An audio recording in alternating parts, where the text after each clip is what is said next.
நாகப்பட்டினம் மாவட்டம் ஒரத்தூர் அரசு மருத்துவக் கல்லூரி கலையரங்கத்தில் நலத்திட்ட உதவிகள் வழங்கும் விழா மாவட்ட ஆட்சியர் ஆகாஷ் தலைமையில் நடைபெற்றது. விழாவில் ஆதிதிராவிடர் மற்றும் பழங்குடியினர் நலத்துறை, தாட்கோ, வருவாய்த்துறை, அண்ணல் அம்பேத்கர் தொழில் முனைவோர் திட்டத்தின் கீழ் தொழில் முனைவோருக்கான கடன்கள் உள்ளிட்ட 549 பயனாளிகளுக்கு 2,49,39,533 மதிப்பீட்டில் நலத்திட்ட உதவிகளை மாவட்ட ஆட்சியர் ஆகாஷ், தமிழ்நாடு மீன் வளர்ச்சி கழக தலைவர் கௌதமன், கீழ்வேலூர் சட்டமன்ற உறுப்பினர் நாகைவாளி ஆகியோர் வழங்கினர். அதனைத் தொடர்ந்து நடைபெற்ற விருந்தில் ஆட்சியர் உள்ளிட்ட பயனாளிகளுடன் உணவு அருந்தினர். இந்நிகழ்ச்சியில் நாகப்பட்டினம் நகரமன்ற தலைவர் மாரிமுத்து மற்றும் அனைத்து துறை அரசு அலுவலர்கள், பொதுமக்கள் கலந்து கொண்டனர். நாகஜோதி அவர்களை அன்புடன் அழைக்கிறோம். ஓனராக மாறவுள்ளார் திரு நாகஜோதி அவர்கள். திரு ராகுல் அவர்கள் தூர்வாரும் கழிவுநீர் அகற்றும் வாகனம் வழங்கப்படுகிறது. திருமிகு புனிதா அவர்களை அன்பாளர்களாக இருந்தவர்கள் இன்று முதல் தொழில் முனைவோர்கள் வழங்கப்படுகிறது. திருமிகு சித்ரா அவர்களை அன்புடன் அழைக்கிறோம். மாட்டு ஆவியினை வழங்குகிறார்கள். திரு டேவிட் அவர்களை வழங்கப்படுகின்றன. தற்போது அண்ணல் அம்பேத்கர் தொழில் முன்னோடிகள் திட்டத்தின் கீழ் தோழர்களுக்கு மானியம் வழங்கப்படுகிறது. சிறுதானிய ஊட்டச்சத்து பொருட்கள் தயாரிப்பதற்கான தொழில் முனைவோராக உள்ள ஏகாம்பரம் அவர்களுக்கு மானியம் வழங்கி சிறப்பிக்கிறார்கள். சென்னையில் பல்வேறு நலத்திட்டங்களை வழங்கி சிறப்பித்துள்ளார்கள். அதனைத் தொடர்ந்து நமது மாவட்டத்திலும் பயனாளிகளுக்கு நலத்திட்ட உதவியாளர் அவர்களும் மரியாதைக்குரிய கீழூர் சட்டமன்ற உறுப்பினர் அவர்களும் வழங்கி சிறப்பிக்கிறார்கள். செல்வி அவர்களை மேடைக்கு அளிக்கிறோம்.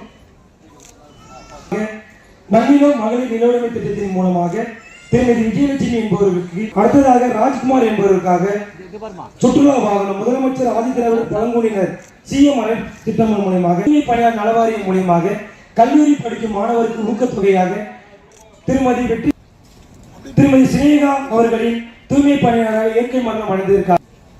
மகளிர் திட்டத்தின் மூலமான ஒருங்கிணைந்த வேளாண் பல்லை தொகுப்பு. அடுத்ததாக திருமதி செல்லமணி அவர்கள். அடுத்ததாக கும்பகோணம் மத்திய. அடுத்ததாக சக்தி மகளிர் குழுவுக்காக அம்மன் மகளிர் சுயஉதவிக்காக வழங்கப்படுகிறது. ஆணை வழங்கப்படுகிறது. அடுத்ததாக தோட்டக்கலை ஆணை வழங்கப்படுகிறது. அடுத்து அவர்களுக்கு மின்னணு குடும்ப அட்டை வழங்கப்படுகிறது. அண்ணல் அம்பேத்கர் தொழில் முனைவர் திட்டத்தின் மூலமாக 3,38,000 ரூபாய்க்கான சுற்றுலா வாகனத்துக்கான செயல்முறை ஆணை வழங்கப்படுகிறது. தூய்மை பணிக்கான உபகரணம் வழங்கப்படுகிறது. நளியம்மாள் அவர்களுக்கு வழங்கப்படுகிறது. இதைத் தொடர்ந்து வருவாய்த்துறை சார்பாக விசாலாட்சி அவர்களுக்கு வழங்கப்படுகிறது. இலவச வீட்டு பட்டா வழங்கப்படுகிறது. இதைத் தொடர்ந்து திருமதி கிருஷ்ணவேணி அவர்களுக்கு இலவச வீட்டு பட்டா வழங்கப்படுகிறது.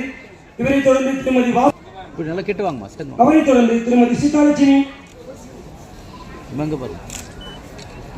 வீட்டு பட்டா வழங்கப்படுகிறது. இதனைத் தொடர்ந்து ஆணை வழங்கப்படுகிறது. இதனைத் தொடர்ந்து இவரை தொடர்ந்து விபின் தாஸ் அவர்களுக்கு 10 லட்சத்துக்கான திட்டம் வழங்கப்படுகிறது. இந்த திட்டத்தின் மொத்தமாக இன்று நாகப்பட்டினம் மாவட்டத்தில் நலத்திட்ட உதவிகளை வழங்கிய மரியாதைக்குரிய நமது மாவட்ட ஆட்சித்தலைவர் அவர்களுக்கும், மரியாதைக்குரிய தமிழ்நாடு அவர்களுக்கும், மரியாதைக்குரிய கீழூர் சட்டமன்ற உறுப்பினர் அவர்களுக்கும், மரியாதைக்குரிய நாகப்பட்டினம் நகர்மன்ற